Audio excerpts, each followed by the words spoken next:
તમારા ચરિત્રના ઠેકાણા નથી અને તમારે બીજાના ચરિત્ર વિશે વાત કરવી છે. આ આવો છે, ઓલો આવો છે, ઓલી આવી છે. તમને કોઈ હક જ નથી બીજાના ચરિત્ર વિશે વાત કરવાનો.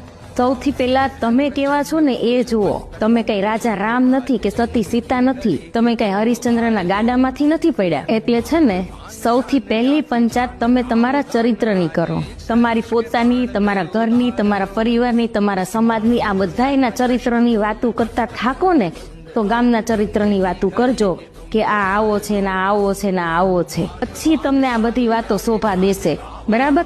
ગાંધીજી કહીને ગયા તા કે પેલા પોતે ગળ ખાવાનું બંધ કરો પછી બીજાને કેવા જાજો. આ બધી વાહિયાત વાતો તમને ક્યારે શોભે ખબર છે?